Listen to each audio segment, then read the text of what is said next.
Hello students, मेरा नाम है श्वेता। स्वागत है आप सभी का मेरे इस YouTube channel SWT study zone में। लिसनर्स, आज के इस वीडियो में हम बिजनेस ऑर्गेनाइजेशन जो कि सेमेस्टर फर्स्ट का सब्जेक्ट है उसके बारे में अध्ययन करने वाले हैं, उसके बारे में पढ़ने वाले हैं।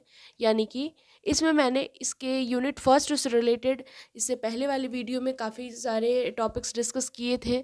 आज की इस वीडियो में हम ई बिज़नेस और बिज़नेस इन्वायरमेंट जो कि यूनिट फर्स्ट का सिलेबस है उसके बारे में जानेंगे कि क्या होता है इलेक्ट्रॉनिक बिजनेस और ई बिज़नेस और इन बिज़नेस इन्वायरमेंट के बारे में डिटेल में पढ़ेंगे। तो आइए स्टार्ट करते हैं। दोस्तों, स्टार्ट करने से पहले अगर अभी तक आपने हमारे इस चैनल को लाइक, शेयर एंड सब्सक्राइब नहीं किया है तो प्लीज़ कर लीजिएगा और इस वीडियो को अंत तक देखिएगा ताकि आपको टॉपिक की हर एक जानकारी मिल सके, आपको अच्छे से समझ में आ सके। और लिसनर्स, एक और बात, अगर अभी तक आपने हमारा इंस्टाग्राम चैनल या फिर व्हाट्सएप ग्रुप ज्वाइन नहीं किया है तो प्लीज़ कर लीजिए, जो कि SWT स्टडी जोन के नाम से बना हुआ है, क्योंकि वहाँ पर आपको स्टडी से रिलेटेड सारी इन्फॉर्मेशन मिलती हैं। अब आइए स्टार्ट करते हैं बिना टाइम को वेस्ट किए हुए।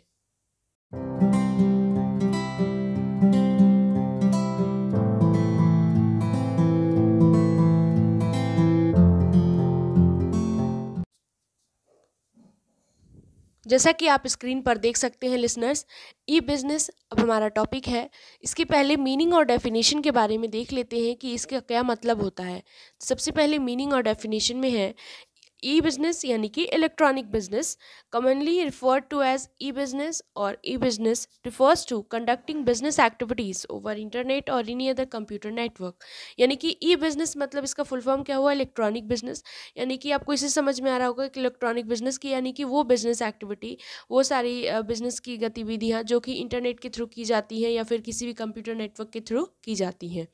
ई बिजनेस सिर्फ इसमें ई कॉमर्स ही नहीं इंक्लूड होता है लिसनर्स, बल्कि इसमें बहुत सारी चीज़ें इंक्लूड होती हैं जो कि इलेक्ट्रॉनिकली कंडक्टेड होती हैं, जो बिजनेस फंक्शंस होते हैं, जैसे कि प्रोडक्शन हो गया, अकाउंटिंग हो गया, फाइनेंस हो गया, पर्सनल हो गया, ये सब चीज़ें इसमें इंक्लूड होती हैं।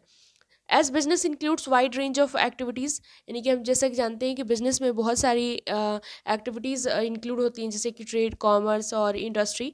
तो ई बिजनेस में भी बहुत सारी चीज़ें इंक्लूड होती हैं, जैसे कि e business also covers conduct of all those activities electronically. यानी कि ये जितनी भी एक्टिविटीज़ होती हैं इनको इलेक्ट्रॉनिकली ये कंडक्ट करता है। तो मतलब जो भी इंटरनेट के थ्रू हो या फिर किसी भी कंप्यूटर नेटवर्क के थ्रू हो तो उसी को हम ई बिजनेस कह देते हैं। अब एक फिलिप कॉटलर ने इसकी डेफिनेशन दी थी ई बिज़नेस की, कि ये ई बिज़नेस क्या होता है। तो मैं आपको बता दूं, तो ई बिज़नेस में दोस्तों इन्होंने ये कहा था कि इलेक्ट्रॉनिक बिज़नेस एक जनरल टर्म बताया इन्होंने कि हम कोई भी चीज़ सेलिंग और बाइंग प्रोसेस का जो कि क्या सपोर्ट करता है, सपोर्टेड किसके द्वारा होता है, इलेक्ट्रॉनिक मीन्स से वो सपोर्टेड होता है। तो ये चीज़ इन्होंने बोली। अब बात कर लेते हैं कि इसके स्कोप क्या है, यानी कि स्कोप ऑफ ई बिज़नेस के बारे में बात कर लेते हैं। तो स्कोप ऑफ ई बिज़नेस में सबसे पहला है, चार है वैसे इसमें स्कोप ऑफ ई बिज़नेस में, जैसे कि पहला है B2B कॉमर्स। तो B2B कॉमर्स का क्या मतलब है, अब इसमें देखते हैं। The transaction taking place between business forms are refers to as business to business और B2B ट्रांजैक्शन। यानी वो जो ट्रांजैक्शन है जो कि सिर्फ बिजनेस फॉर्म में ही होती हैं उनको हम बिजनेस टू बिजनेस ट्रांजैक्शन कहते हैं, यानी B2B ट्रांजैक्शन कहते हैं। नेक्स्ट जो है इसमें भी लिसनर्स मैं आपको बताऊं, B2B ट्रांजैक्शंस में कुछ ट्रांजैक्शंस इंक्लूड होते हैं, जैसे कि इन्फॉर्मेशन को शेयर करना और गुड्स का डिस्ट्रीब्यूशन, ये सब चीज़ें इसमें इंक्लूड होती हैं। नेक्स्ट बात कर लेते हैं B2C कॉमर्स के बारे में। यानी B2C कॉमर्स क्या होता है, तो वो ट्रांजैक्शन जो कि किसके बीच में होती हैं, बिजनेस और कस्टमर के बीच में होती हैं, तो उनको हम बिजनेस टू कस्टमर्स या फिर B2C ट्रांजैक्शन कहते हैं। B2C से मतलब समझ में आ रहा होगा आपको, बिजनेस टू कस्टमर ट्रांजैक्शन, यानी कि वो ट्रांजैक्शन जो बिजनेस और कस्टमर के बीच में होता है। तो ये चीज़ था इसमें क्या होता है कि ये जो बिज़नेस होता है वो हमेशा कस्टमर के टच में रहता है, यानी कि वो देखते रहते हैं कि हाँ इनको मतलब क्या चीज़ की नीड है। जैसे कि इसमें बहुत सारी चीज़ें इसमें भी इंक्लूडेड होती हैं लिसनर्स B2C ट्रांजैक्शन में, जैसे कि गुड्स का सेलिंग होना, डिस्ट्रीब्यूट होना, ये सब चीज़ें इंक्लूड होती हैं। या फिर कस्टमर की प्रेफरेंसेस इसमें मतलब ऐसे सर्वे करना किस चीज़ के लिए, डिटरमाइन करने के लिए कस्टमर की प्रेफरेंसेस। फिर इसमें आफ्टर सेल सर्विस भी आती है, प्रमोशन प्रमोशनल एक्टिविटीज़ भी आती हैं, ठीक। तो ये चीज़ें इसमें आती हैं। नेक्स्ट हम बात करें अगर नेक्स्ट है C2C कॉमर्स। यानी C2C कॉमर्स क्या होता है, तो इसमें क्या होता है, वो ट्रांजेक्शन C2C से आपको क्लियर होगा, कस्टमर टू कस्टमर, यानी कि वो ट्रांजेक्शन जो कि किसके बीच में होता है, दो या दो से अधिक कस्टमर के बीच में होता है, दो या दो से ज़्यादा कस्टमर के बीच में होता है, तो उसको हम C2C कॉमर्स कहते हैं। यानी कि एक एग्जांपल लें, यानी कि यूज्ड बुक्स का सेल हो जाना एंड बार्टर बेसिस पे, यानी कि हाउस होल्ड इक्विपमेंट का भी सेल हो जाना कैश बेसिस पे या बार्टर बेसिस पे कह सकते हैं आप। तो ये चीज़ें इसमें आती हैं। नेक्स्ट हम अगर बात करें तो इंट्रा बी कॉमर्स, यानी कि ये लास्ट है इसका स्कोप। यानी कि इसमें क्या है, इंट्रा बी कॉमर्स में कि इसमें इंट्रैक्शन और डीलिंग जो होती है वो बहुत सारे डिपार्टमेंट्स के बीच होती है, बहुत सारे पर्सनस के बीच होती है, फर्म के अंदर ही। तो ये चीज़ें इसमें आती हैं। नेक्स्ट इसमें क्या क्या ई बिजनेस जो इंट्रा बी कॉमर्स ट्रांजेक्शन होता है वो कंडक्ट किस लिए होता है, इन्वेंट्री और कैश मैनेजमेंट के लिए होता है, और एम्प्लॉयज़ की रिपोर्टिंग करने के लिए किसको, सीनियर्स को, ह्यूमन रिसोर्स मैनेजमेंट के लिए होता है, रिक्रूटमेंट एंड सिलेक्शन के लिए होता है, और ट्रेनिंग डेवलपमेंट और एजुकेशन के लिए होता है। नेक्स्ट बात कर ले तो ई बिज़नेस, अब इसकी बेनिफिट क्या होती है। तो जाहिर सी बात है लिसनर्स कि हम जब भी कुछ भी जानते हैं तो उसकी कुछ ड्रॉबैक्स होते हैं, तो कुछ एडवांटेजेस भी होते हैं। तो इसी तरीके से इसके भी कुछ बेनिफिट्स हैं, कुछ फ़ायदे हैं, और तो कुछ नुकसान भी होंगे, है ना। तो बेनिफिट्स क्या क्या है, यानी कि इससे हमें क्या क्या बेनिफिट्स होते हैं।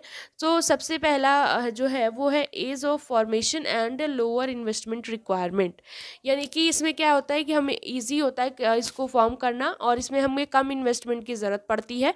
जैसे कि हम कह सकते हैं कि ई बिज़नेस को स्टार्ट करना और इसको बहुत आसान होता है, इतना बहुत ज़्यादा आसान। इसमें किसी भी तरीके का हमको जो प्रोसीजरल रिक्वायरमेंट्स है उसकी ज़रूरत नहीं पड़ती है कि हमको ट्रेडिशनल इंडस्ट्री सेटअप करना है तो उसके लिए हमको ज़रूरत है, तो ऐसा इसमें ज़रूरत नहीं पड़ता है। ई बिज़नेस में सिर्फ हमको मतलब जैसे कि अब हमने पहले भी पढ़ा है कि ट्रेडिशनल बिज़नेस होता है कि इसमें अगर आप ई बिज़नेस पढ़ेंगे तो इसमें एक वर्ड आता है ट्रेडिशनल बिज़नेस भी, जो कि हम पढ़ते हैं, जैसे कि जिसके लिए हमको सेटअप करना पड़ता है, कोई भी चीज़ को लाना पड़ता है, लेकिन इसमें हमें ये सब करने की ज़रूरत नहीं पड़ती है। जैसे कि ई बिज़नेस में कभी भी हमको शॉप पे इन्वेस्टमेंट करने की ज़रूरत नहीं है, किसी भी स्टॉक को मेंटेन करने की ज़रूरत नहीं है ना। और लेकिन ट्रेडिशनल बिज़नेस में क्या होता है, हमको ये सब करने की ज़रूरत पड़ती है। नेक्स्ट बात करें, नेक्स्ट जो बेनिफिट्स है ई बिज़नेस का वो है कन्वीनियंस। यानी कि ई बिज़नेस बहुत सारे एडवांटेजेस ऑफर करता है कि हम कोई भी चीज़ कहीं से भी मतलब एनी थिंग, यानी कि कोई भी चीज़ या फिर एनीवेयर कहीं से भी एनी टाइम किसी भी टाइम पर हम ले सकते हैं। ये कस्टमर को मतलब कन्वीनियंस प्रोवाइड करता है एनी टाइम, यानी कि 24/7 ड्यूरिंग द डे ये पूरा कस्टमर को क्या चीज़ कन्वीनियंस प्रोवाइड करता है, यानी कि ये जब भी उनको चाहिए तो ये वो चीज़ उपलब्ध कराता है। नेक्स्ट जो बात करें इसमें जो इसका बेनिफिट है वो है स्पीड। अब स्पीड का क्या है, तो जो इन्फॉर्मेशन है लिसनर्स, जैसा कि हम सब जानते हैं कि इंटरनेट के थ्रू कोई भी चीज़ें बहुत फास्ट तरीके से जाती हैं, पहुंचती हैं लोगों के पास, बहुत ही जल्दी पहुंचती हैं। तो जो इन्फॉर्मेशन होती है बहुत जल्दी पहुंचती है, बहुत जल्दी किसके थ्रू, इंटरनेट के थ्रू, जो कि बाइंग एंड सेलिंग का भी प्रोसेस इंक्रीज़ कर देता है अगर हम इसके थ्रू करते हैं तो। नेक्स्ट जो हम बात करें अब ग्लोबल रीच, यानी कि इसमें ये होता है कि जैसे कि इसकी वजह से जो भी कंप्यूटराइज नेटवर्किंग सिस्टम है, यानी कि ये जो सिस्टम है इसमें ई बिज़नेस अलाउ करता है सेलर को कि वो ऑपरेट करे नेशनल और ग्लोबल लेवल पे, जिसमें क्या होता है कि जो बायर्स एंड सेलर्स होते हैं जो वर्ल्ड के किसी भी पार्ट के हों वो एक दूसरे से इंटरेक्ट कर सकते हैं, और बायर्स को ये फ्रीडम होता है कि कोई भी प्रोडक्ट वो चूज़ कर सकता है, कहीं से भी वो ले सकता है, यानी कि अगर कोई भी प्रोडक्ट वो मंगवाना चाहे तो वो मंगवा सकता है। नेक्स्ट अगर हम बात करें, नेक्स्ट आता है हमारा movement towards a paperless society. तो इसमें क्या होता है, यानी कि हम इंटरनेट का यूज़ करते हैं तो उसमें हमें पेपर वर्क की कम ज़रूरत पड़ती है, क्योंकि बहुत सारा ऐसा काम जो होता है वो इलेक्ट्रॉनिकली हो जाता है कंप्यूटर के ज़रिए, इसलिए तो ये भी एक इसका फ़ायदा है लिसनर्स। अब नेक्स्ट बात कर लेते हैं लिमिटेशन के बारे में, कि यानी कि इसकी लिमिटेशन क्या है ई बिज़नेस की। तो लिमिटेशन के बारे में बात करें तो सबसे पहला है लो पर्सनल टच। यानी कि इट लैक्स, इसमें पर्सनल टच नहीं होता कस्टमर्स के साथ, क्योंकि ये इंटरनेट के थ्रू होता है। जैसे कि ये less suitable mode of business होता है, क्योंकि ज़्यादातर प्रोडक्ट्स में ये सब होता है, जैसे कि कोई भी क्लॉथ हो गया, ज्वेलरी। अब जैसे कि आप देखते हैं कि हम क्या करते हैं ऑफलाइन, अब ऐसा हो गया कि बहुत सारे लोग जो होते हैं वो ऑफलाइन परचेज़ ना करके ऑनलाइन परचेज़ करना ज़्यादा अच्छा समझते हैं। घर पे बैठे ऑर्डर किया और आ गया, तो उनका मतलब ऑनलाइन रहता है, ऑनलाइन रहता है। तो आप भी जानते हो कि ऑनलाइन में आप कस्टमर से मतलब जो बिज़नेस हम कर रहे होते हैं तो पर्सनल टच नहीं रहता है, यानी बहुत कम रहता है ना। और लेकिन अगर ऑफलाइन हो तो हम जाते हैं, ख़रीदते हैं, तो पर्सनल टच रहता है कस्टमर्स के साथ, लेकिन ऑनलाइन में नहीं रहता है। तो ये एक इसका डिमेरिट है। नेक्स्ट है incongruence between order taking, giving and order fulfilment speed. यानी कि इसमें क्या होता है कि जो सेल और परचेज़ का ट्रांजैक्शन है वो बहुत जल्दी फिनिश्ड हो जाता है, बहुत जल्दी ख़त्म हो जाता है। यानी कि आज आपने ऑर्डर करा और कहिए तो परसों ही आ गया, और मतलब जब भी 2-3 दिन के अंदर आ जाता है हमारा जो भी हमने सामान ऑर्डर किया है वो चीज़ मिल जाती है। लेकिन इसमें क्या होता है, जो फिज़िकल डिलीवरी जो गुड्स की होती है वो बहुत ज़्यादा टाइम लेती है। जैसे इसमें क्या होता है कि ये जो कॉन्ग्रुएंस होता है, इनकॉन्ग्रुएंस, जैसे कि हम ऑर्डर तो कर देते हैं लेकिन कभी कभी स्लो होता है फुलफिलमेंट हमारा। क्यों? लॉट ऑफ इनकन्वीनियंस की वजह से क्या कस्टमर को होती है इसमें। जैसे कि बहुत सारी वेबसाइट्स होती हैं जो यूज़ करते हैं, है ना, ऑर्डर प्लेस करने के लिए। लेकिन बाद में क्या होता है कि कोई भी प्रॉब्लम हो जाती है ऑनलाइन अगर, तो हम फ्रस्ट्रेट होने लगते हैं, उसको छोड़ देते हैं। तो ये सब चीज़ें इसमें आती है। यानी कि डिलीवरी में डिले हो जाना अगर ऐसा होता है तो भी कस्टमर्स को प्रॉब्लम्स आने लगती हैं। तो ये सब चीज़ें इसमें आती हैं। नेक्स्ट जो थर्ड है, यानी कि need for technology capability and competence of parties to E business. यानी कि ये भी एक लिमिटेशन कह सकते हैं लिसनर्स, किसका? ई बिज़नेस का। नेक्स्ट है increased risk due to anonymity and non traceability of parties. And इसमें क्या होता है कि ये जो रिस्क होता है ये रिलेट किससे करता है? यानी कि ये रिलेट करता है जो भी इस्टेब्लिश आइडेंटिटी और लोकेशन होती है उसको, उसमें डिफ़िकल्टी होती है। इसमें प्राइवेसी की बहुत ज़्यादा लॉस होने के चांसेस रहते हैं, और कॉन्फिडेंशियल इंफॉर्मेशन की लीकेज होने के चांसेस रहते हैं। नेक्स्ट जो है वो है पीपल रेजिस्टेंस इसमें। और फिर नेक्स्ट आता है जो एथिकल फॉल आउट। इसमें क्या होता है कि बहुत सारी जो फर्म होती हैं वो यूज़ करती हैं इलेक्ट्रॉनिक आई, जो कि ट्रैक करता है, यानी कि ईमेल अकाउंट को, कंप्यूटर फाइल्स को और वेबसाइट्स को, जो कि एम्प्लॉयज़ के द्वारा यूज़ किया जा रहा हो। तो इस तरीके से जो बिज़नेस होता है वो लैक करता है एथिक्स को, यानी कि लैकनेस होती है एथिक्स की इसमें, और क्योंकि ये प्राइवेसी पे अटैक करता है। तो ये थे कुछ लिमिटेशंस ई बिज़नेस के। तो आई होप आपको क्लियर हो गए होंगे। नेक्स्ट अब बात कर लेते हैं लिसनर्स बिजनेस इन्वायरमेंट के बारे में। यानी कि बिजनेस इन्वायरमेंट आखिर होता क्या है। तो ये भी एक आपका टॉपिक है फर्स्ट यूनिट का, जो कि काफ़ी इंपॉर्टेंट है और इससे भी क्वेश्चन एग्जाम में पूछे जाते हैं। तो आई होप आपको सभी को मदद मिलेगी जितना भी मैंने अभी तक समझाया है। दोस्तों, अगर वीडियो पसंद आ रही हो तो please like, share and subscribe कर दीजिएगा। अब बात कर लेते हैं बिजनेस इन्वायरमेंट के बारे में। तो बिज़नेस इन्वायरमेंट का है, इसमें मैंने कुछ मीनिंग और डेफिनेशंस दोनों दे रखी हैं। तो आइए जानते हैं कि क्या होता है मीनिंग।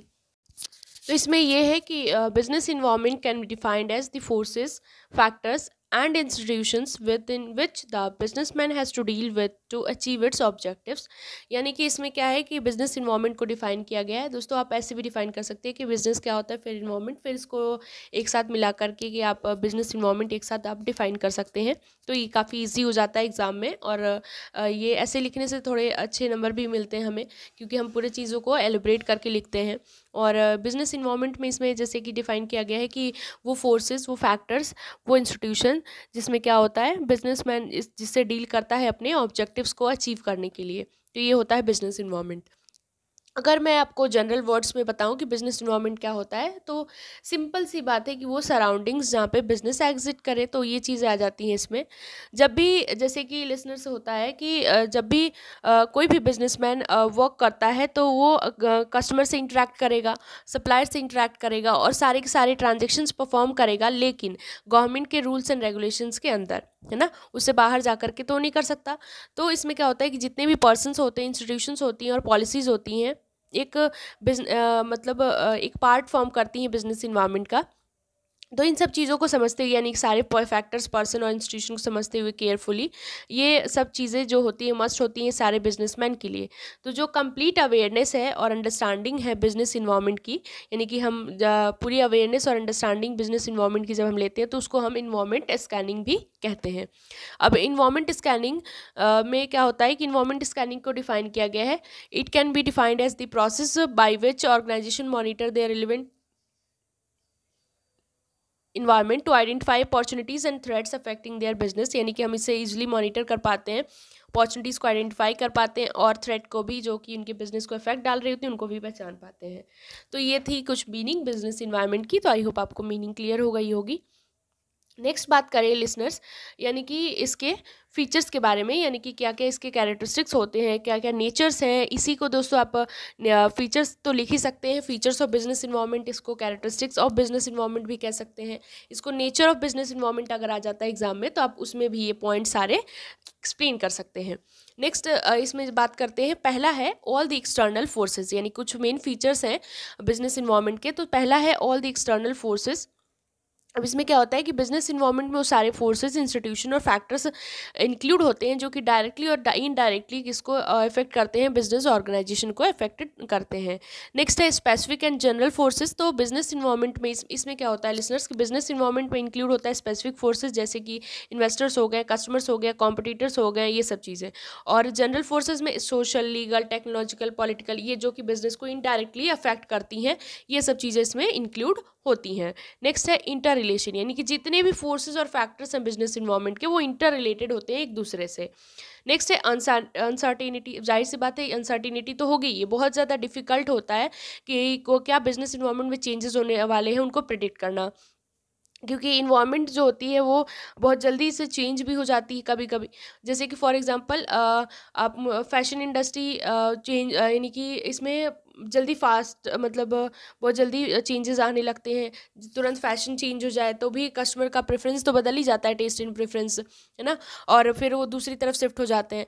नेक्स्ट है डायनेमिक, यानी कि डायनेमिक क्या है कि जो बिजनेस इन्वायरमेंट है इसमें ये चीज़ बताई गई कि बिजनेस इन्वायरमेंट बहुत ज़्यादा फ्लैक्सीबल होता है और चेंज हो जाता है, ये कभी स्टैटिक और रिजिड नहीं रहता है। इसीलिए इसको मॉनिटर करने की ज़रूरत पड़ती है और बिजनेस इन्वायरमेंट को कंटिन्यूसली स्कैन करने की ज़रूरत पड़ती है। नेक्स्ट बात कर लेते हैं, तो ये कॉम्प्लेक्स होता है, यानी कि ये बहुत ही डिफ़िकल्ट होता है इसको समझना, बिजनेस इन्वायरमेंट को, इसके मतलब इम्पैक्ट को समझना। और फिर ऐसी नेक्स्ट है रिलेटिवली।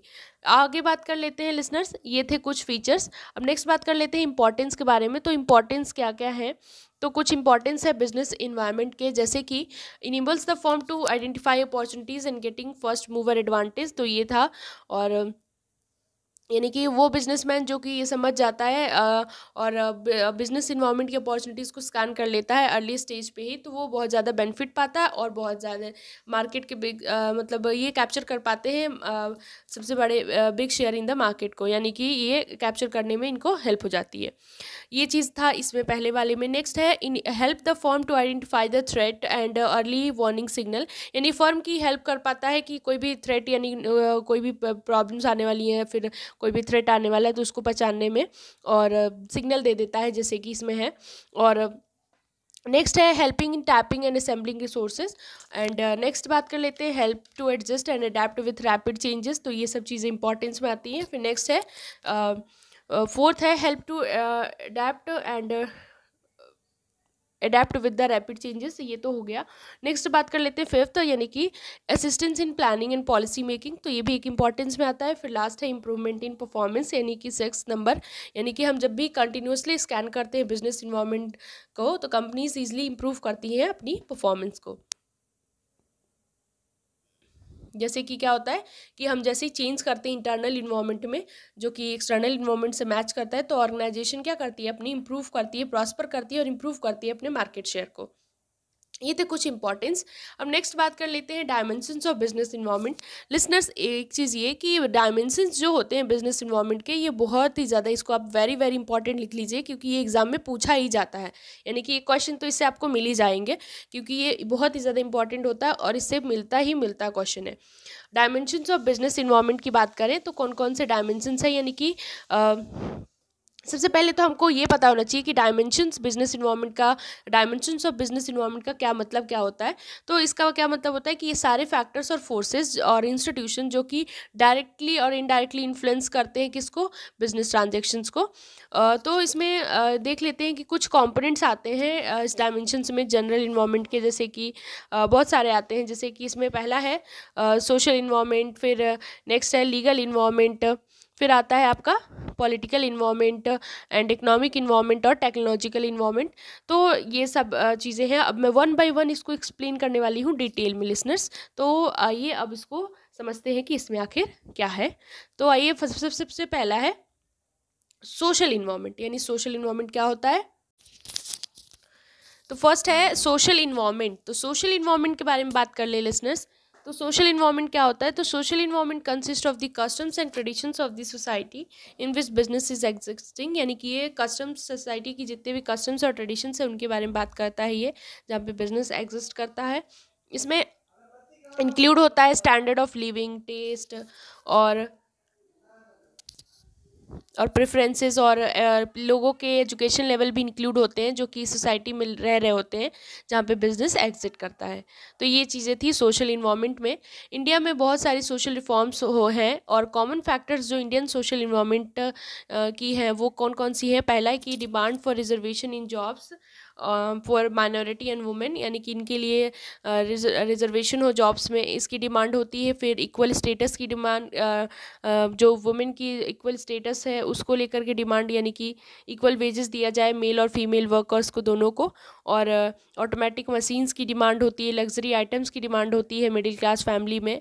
और इसमें ज़्यादातर सोशल मूवमेंट्स होते हैं जो कि इम्प्रूव करने के लिए किस चीज़ को, गर्ल चाइल्ड की एजुकेशन लेवल को। और नेक्स्ट बात कर लेते हैं हेल्थ और फिटनेस ट्रेंड को, जो कि भी वो भी पॉपुलर होता है इसमें। कुछ इसमें एस्पेक्ट्स होते हैं लिसनर्स, इसमें सोशल इन्वायरमेंट के कुछ एस्पेक्ट्स होते हैं जैसे कि क्वालिटी ऑफ लाइफ, और इसमें वर्कफोर्स पे वुमेन को इम्पोर्टेंस देना, उनकी place of women in workforce, ये चीज़ें देखना। फिर बर्थ एंड डेथ रेट देखना, एजुकेशन और लिटरेसी रेट देखना। तो ये सब चीज़ें भी आती हैं इसमें। अब नेक्स्ट हम बात करते हैं, नेक्स्ट जो इन्वायरमेंट है वो है पॉलिटिकल इन्वायरमेंट। तो पॉलिटिकल इन्वायरमेंट में क्या आता है, तो इसमें बात करें तो political environment constitute all the factors related to the government affairs, यानी कि इसमें सारे वो फैक्टर्स आते हैं जो कि गवर्नमेंट अफेयर्स से रिलेटेड होते हैं, जैसे कि type of government in power. और नेक्स्ट है attitude of government towards different groups of society, यानी कि गवर्नमेंट का क्या एटीट्यूड है, क्या नज़रिया है कि किसकी तरफ, बहुत सारी जो ग्रुप ऑफ सोसाइटीज़ हैं उनकी तरफ। फिर पॉलिसी चेंजेस जो होती हैं इम्प्लीमेंट की गई हैं किसके द्वारा, डिफरेंट गवर्नमेंट्स के द्वारा। और ये सब चीज़ें सारी पॉलिटिकल इन्वायरमेंट में इंक्लूड होती हैं। जो बिजनेसमैन है वो क्या करता है, वो चेंजेस करते रहता है अपने ऑर्गेनाइजेशन में, जो भी changing factors of political environment के अकॉर्डिंग। नेक्स्ट इसमें जो आता है कुछ एस्पेक्ट्स आते हैं पॉलिटिकल इन्वायरमेंट के हैं, जो कि present political system, constitution country का, फिर प्रोफाइल पॉलिटिकल लीडर्स के, गवर्नमेंट के इंटरवेंशन बिजनेस में, फॉरेन पॉलिसी ऑफ गवर्नमेंट। तो ये सब चीज़ें इसमें इंक्लूड होती हैं।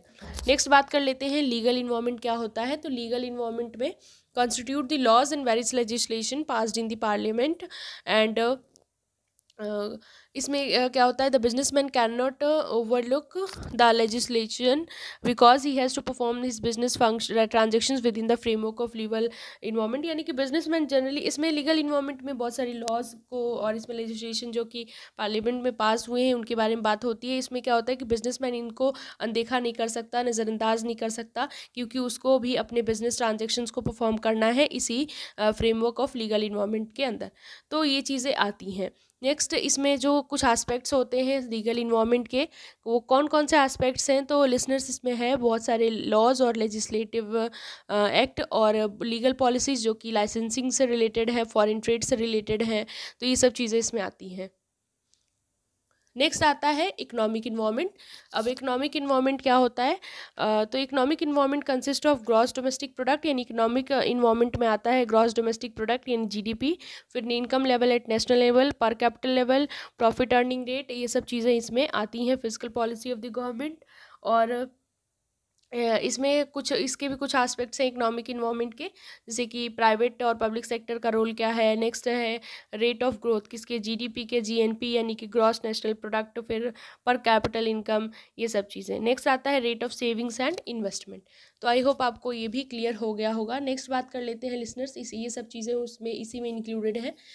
नेक्स्ट है टेक्नोलॉजिकल इन्वायरमेंट, यानी कि इसमें क्या होता है, तो technological environment refers to changes taking place in the method of production, यानी कि इसमें वो चेंजेस होती हैं जैसे कि प्रोडक्शन के मेथड में चेंज हो जाना, फिर न्यू इक्विपमेंट का यूज़ होना, न्यू मशीनरी का यूज़ होना, ताकि हम प्रोडक्ट की क्वालिटी को इम्प्रूव कर सकें। तो ये सब चीज़ें इसमें आती हैं।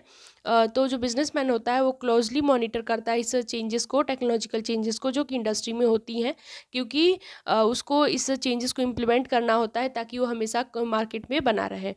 तो ये टेक्नोलॉजिकल चेंजेस हमेशा क्वालिटी इम्प्रूवमेंट ले आता है और बहुत सारे बेनिफिट्स ले आता है कस्टमर के लिए। इसके भी कुछ एस्पेक्ट्स होते हैं टेक्नोलॉजिकल इन्वायरमेंट के, जैसे कि वेरियस इनोवेशंस एंड इन्वेंशंस, यानी बहुत सारे इनोवेशंस, न्यू न्यू आइडियाज़ लाना और इन्वेंशंस होना, साइंटिफिक इम्प्रूवमेंट और डेवलपमेंट इन आईटी सेक्टर्स। तो ये सारी चीज़ें इसमें हैं। तो ये थे आज का टॉपिक, यहीं पर समाप्त होता है लिसनर्स। आई होप आपको क्लियर सब कुछ हो गया होगा। अगर पसंद आया हो तो please like, share and subscribe ज़रूर कर दीजिएगा। और आज के लिए बस इतना ही। अगर आपको मेरा ये वीडियो अच्छा लगा हो, हेल्पफुल लगा हो, या फिर आपके ज्ञान को बढ़ाने में थोड़ी सी मदद करता हो, तो प्लीज़ इस वीडियो को लाइक, शेयर एंड सब्सक्राइब करना ना भूलिएगा। और इस वीडियो से रिलेटेड कोई भी क्वेरी है तो आप मेरे कमेंट सेक्शन में कमेंट करके बता सकते हैं। Thank you.